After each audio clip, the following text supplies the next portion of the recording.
Ned! Ano nga sinampayala yun? May kinikita naman. Yun nga lang, hindi pa sapat sa pang-maintenance, pang-sahod, at pang-pa-improve. Kasi ngayon, siguro kami latag-latag. Hindi ko lang kadali para makabawi. Kasi ganun talaga ang negosyo. Kailangan ng pagpupursige, na dedication, at yung passion mo. Kaya nito ngayon, may calamity. So, abonado kami ngayon kasi wala namang benta pag may bagyo. Dalawa kasi nito, hindi kaya ng isa, dalawa, tatlo lang na staff. Minsan maabot kami ng 5, 6, 7, 8 hanggang 9 pagka ano talaga, peak season, yung mga walang pasok, walang offices. Mahirap ang negosyo pero isinubay ko na to. Saka dito kami masaya. Masaya kami na napagsusundihan namin yung mga guests namin, na nai-enjoy sa effort namin. Yung effort namin na pinaganda namin yung lugar, alam niyo kung mapapanood nyo lang from the beginning of this land, yung tipong ultimo sa pagtatanim ng mga Carabao grass, lahat yan man-made, lahat yan kami gumalaw. Para lang mas mapaganda. Pero talaga, kailangan laban lang. May awa ang Diyos, magsumikap lang tayo, huwag tayo give up. Tuloy-tuloy lang ang pagsisipan. Kasi ganoon talaga sa business. Ups and down, lalo na yung ganitong klaseng business, campsite. Magkakaroon ka lang ng maraming guests kung summer, hindi tag-ulan, maganda yung panahon. Sa business, kailangan talaga matatag ka. Kailangan hindi mahinang logo. Yung pakaunting kinikita namin sa mga social media, yun yung ini-invest namin. Tapos yung padala ng mga account, wow, na yan pa. Sa ganitong business kasi, lalo na, puro native kami. Naku, Jai, high maintenance, grabe. Kasi yung mga native, maya-maya sira, maya-maya damage, kailangan i-replace, kailangan ayusin.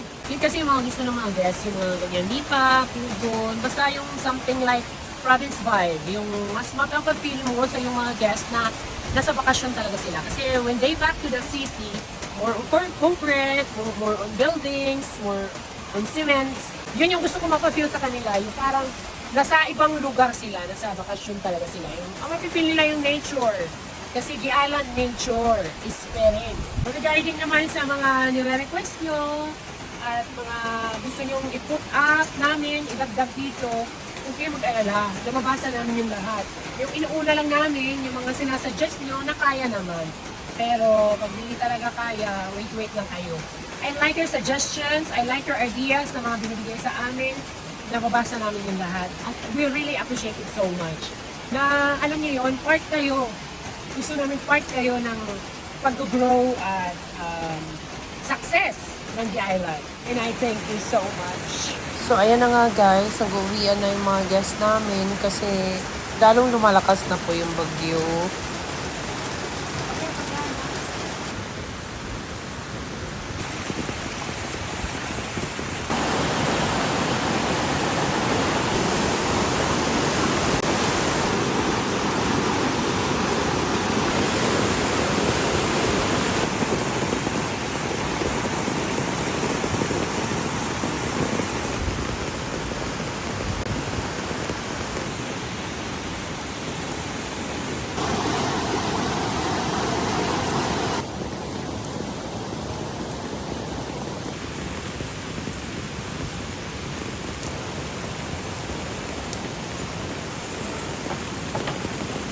Baha na naman.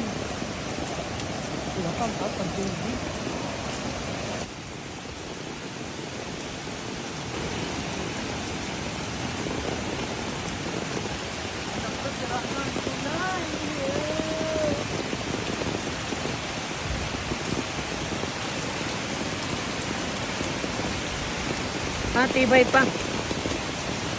Kaya pa guys.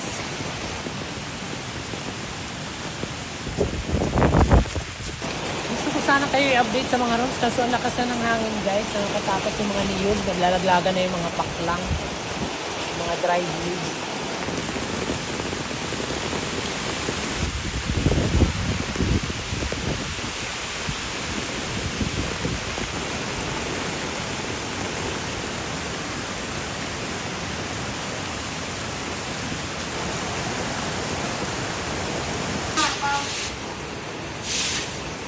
So guys, ayan, breakfast po namin is champurrado. Kain guys. Partner ng ano tuyo. Itong kinakatakutan namin yung kahoy. Oh, yung malaki dito. Baka matumbahan kami nito.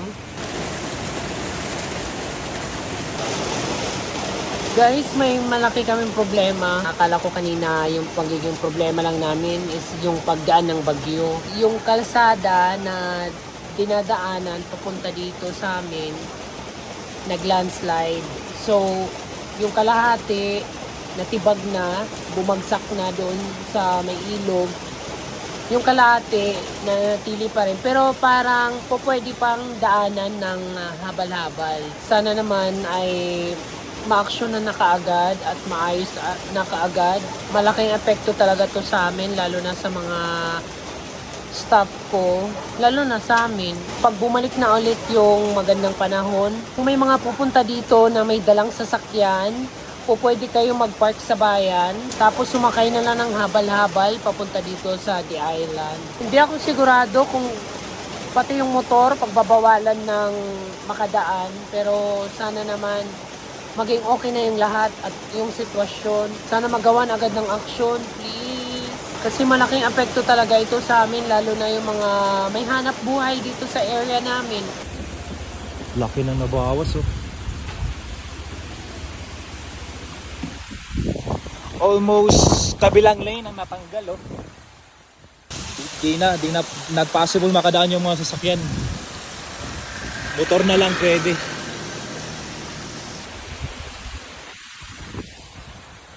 Half lane.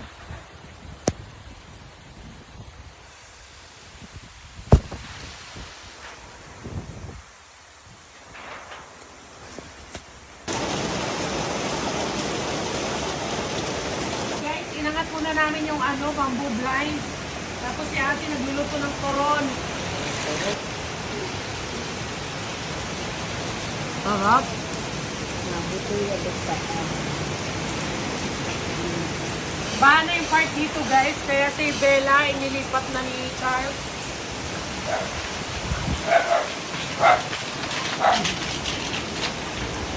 Nailikas na rin namin yung mga manok, yung mga naglilimlim na manok, ang mga baka, kabayo, mga unggoy.